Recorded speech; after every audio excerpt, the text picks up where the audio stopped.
All right, this is the first edition of the Real Estate 401k show. We have turned from celestial radio. No, wait, that's not celestial. It's terrestrial radio. Oh, that's man, are you kicking things off with words you don't know about again? He loves doing that. Dude, anytime I can hammer out a word. I'll go to the loony bin with you. Get us the source out of it. Well, anyway, so we have spent many, many years, gentlemen, and I use the term very, very loosely, doing the whole terrestrial radio, the FM, the AM dial, and now we are grown-ups. We are entering the podcast sphere, and as I guess the biggest thing that everybody needs to know about this podcast and what we do is we are real estate wealth managers. Justin is our resident mortgage expert, and our goal, dude, you got your phone ringing, bro. Are you new? So what's that? What does he owe us? Bourbon? Sounds good. A nice bottle of bourbon. Anyway, so we should have one right now. Actually, this is a podcast. We're not even. Well, it's way over there. A lot of equipment between me and that bottle of bourbon. I'm sure we have plenty of episodes to do that in. But the goal for this is, and really our stated mission is to help people build a legacy of wealth through real estate. And that comes through so many different facets and so many different mediums. And Ryan, just, when you think of building real estate wealth, you think about, the hundreds of clients that we already have.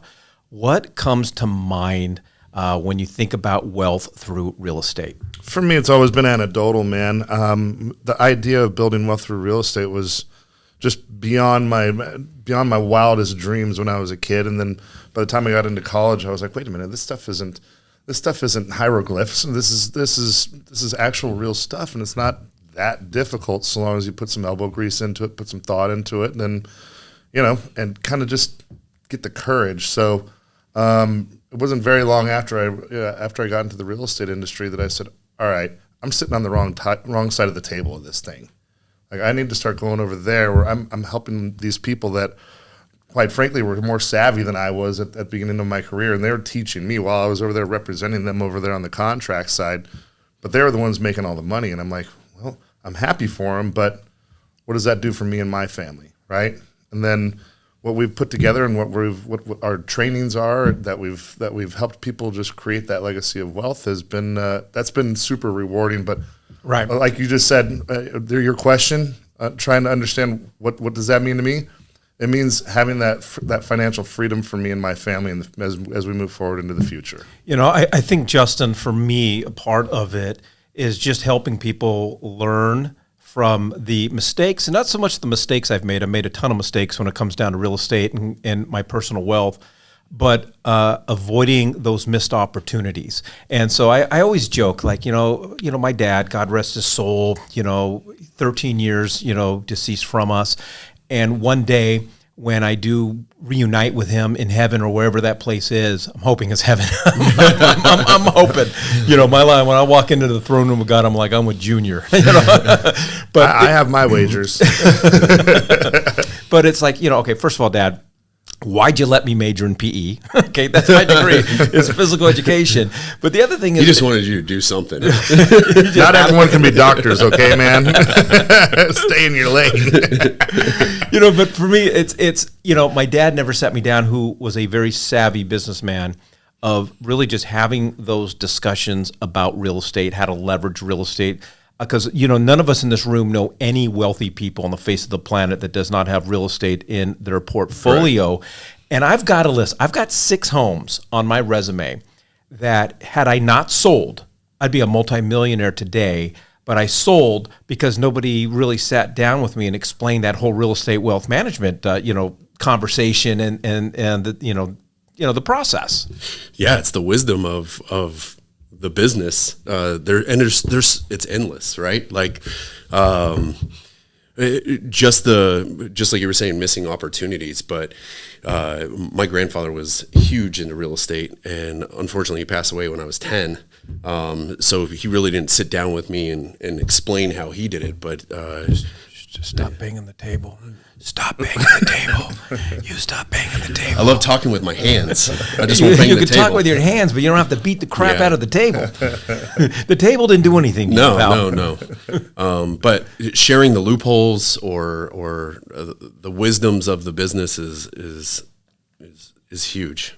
I agree. All right, Ryan, we are, I think, for me, we are in a rare microcosm of time. There's another big word, dude. I don't even know what it means, but it sounds good. Yeah, micro, huh? And cosm, and put the two together. But we are just in a very, very unique opportunity. There are so many people right now just really kind of intimidated by rates, not understanding the process of how money works, sitting on the fence, waiting till spring, waiting till summer to jump in the game because they just want to see what is going to happen. And I've always maintained, while everybody's on the fence, that's the time to jump in the middle because that's where it's like a piñata, you know? If everybody's sitting around and waiting for that piñata to break and there's one person in the middle when that piñata breaks, guess what? They're getting all the candy. All the candy. Yeah. I just feel like the whole excuse of timing, that's a bullshit excuse that, like, there's no more room in that. If you're wanting to be a player, your first question you asked me is what is wealth management? What does it mean to me? And nowhere in there is it, waiting for the perfect time. It's always about making sure that you're buying right and that you're selling right? So timing, there's opportunity at any given time of our lifetime. So you just gotta have that courage and quit being weak and saying, hey, look, I'm gonna suck it up, buttercup. Yep, yeah. We talk about it all the time. You could always find a reason not to jump in. You can always find a reason. Yeah. No matter what part of the years of mortgages and real estate, you can always find something to keep you from jumping in. It's just if you want to be in my world, if you want to be in my sphere, we don't have room for that. No. Okay. It's you make sure that you're being calculated, ask questions, but don't come to me with a sack full of fear and then say, oh well, Ryan, I'm going to try to justify it. Well, I'm over here myself putting my own money in the middle. Like that, all that's going to do is just create doubt and create losers, and I don't want to hang out with losers. Well, Ryan, just making us grateful we are not governed by the FCC. That's right. All right, so I can make fun of people with ugly teeth again. Yeah, you can. All right, so you've got a shit ton of kids at your house, right? Shit ton. And so you're in the mortgage world, you're in the finance world, so you're the one who's really understanding the evolution or where rates are today, where rates might come. Where rates might be going. There's never a guarantee. There is no crystal ball, but there is research and understanding. Absolutely. The right information that is out there. So what would you put your daddy hat on? And what would you be if your kid was 22, 23 coming out of college? Hopefully they go to college and graduate, right? But they get out of college and Bazinga. I got to make games all day. You're hungover. All right, guys. I'm hungover today, guys. Just start taking laps. Okay, anyways, I don't want to brag, but I got an MBA and I'm married to a lady who's got a PhD, so that's got to say something. That's right? even better right there. But what would you say to your 22, 23-year-old kid who's going, Dad, rates, and everybody's on the fence, rates are just too high? I mean, don't follow the crowd. Let's get in it right now because, again, we talk about this. We have all kinds of seller concessions available right now. All kinds of homes out there are selling. But what does that mean, market seller value. concessions? Not every. Don't assume. Understood. Right. Sellers paying for your closing costs. Homes are selling for under market value.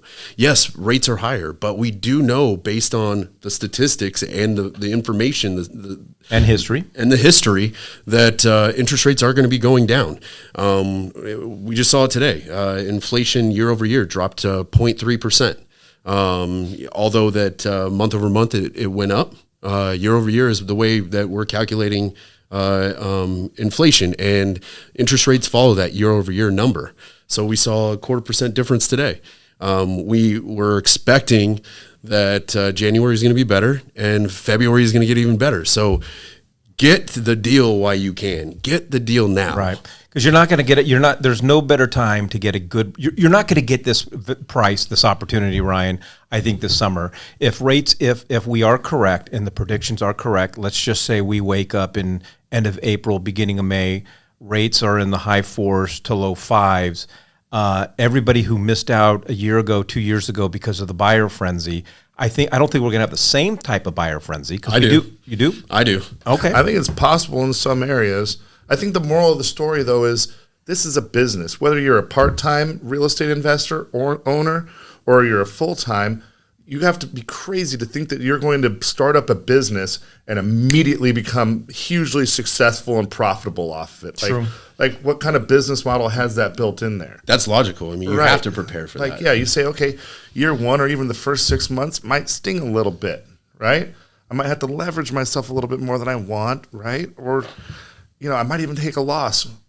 Cry me a river. But right? Like nobody cares because we know that in a year or 2 years down the road, if you're putting business tactics behind it, you're going to be profitable, and then you're going to have another, maybe $100,000 in your portfolio just off of one property. But if you look at the facts, let's just look at the facts right now. Oh, he's getting fired up. I mean, yeah, it does fire me up because there's a lot of people Your that are mom backing out of deals fires right now. Your mom just fired me up.